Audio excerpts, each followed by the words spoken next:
I'll give you a hypothetical business idea. I'm going to be a personal trainer. And Okay. I picked that because everyone can do it and Right. it's a saturated industry. If I'm a personal trainer in the 2025, how should I be thinking about building attention? hmm So I'll tell you what I wouldn't do first, which is I don't think I try and outscience the science people, because like unless you have some PhD, there is a PhD guy who's already jacked, who's making content, and so he's more knowledgeable and more jacked than you. So you're not going to win there. And so I think in the game of attention, it's trying to find what is unique, right? And so how do you quote stand out when everyone's loud?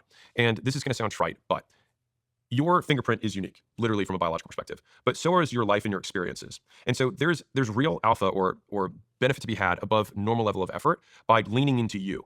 And so what makes every person unique is what makes their content unique. And so trying to be like, oh, I want to make content like Alex is probably not the best way to do it because you're not going to beat me at being me, but you'll beat me at being you. And so it's basically your flavor of media. So like for me, it's like, what is, my brand to model this? It's like, well, I have elements of philosophy that are in my brand. Well, do I need that? No, but that's like kind of me. I obviously talk a ton about business, marketing and sales, promotion, conversion. Those are all things that I spend a lot of time thinking about. And so a lot of my content's about that. Fitness is a component of my life. And so there's light sprinkling fitness in my content. Also, I come from a background of fitness with Gym Launch and the companies that I owned before that. And so that would make sense that, and my wife Layla, and so that sprinkled in. And so like those are basically the components of my life. And so that's what kind of shines through in my content. I consume a ton of comedy, and so sometimes you'll see some dry humor and dark humor that shines through. But that's me. Now you have all of those little buckets of you.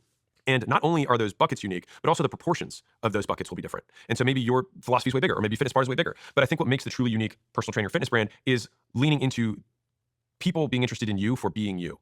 And then being like, by the way, I have fitness stuff if you want to buy it from me. And I think the key part is the vast majority of products and services are commoditized. You're probably not going to be significantly better than other trainers. Just being real, you probably aren't. But you will be different than them. And we want to lean on, I want to buy fitness from somebody, and so I might as well buy from her, or I might as well buy it from him. So you're taking basically this audience that would buy from anyone, but your brand premium gets them to want to buy it from you. If we think about Prime, for example, with the drink company, like it's a drink that there's other products that already exist in the marketplace that satisfy the same thing as Prime. But if you are agnostic to that brand and you have brand affinity with that creator, then you're like, well, then if I have two things that are basically equal and I just like this guy better, I'm just gonna, as long as the prices are comparable, I'll just vote with my dollars here. And so I think that if you're a personal trainer in 2025, it's gonna be long term, it's gonna be building the content. Short term, it's gonna be outreach to people that you know and making a compelling offer to get people to try to work with you.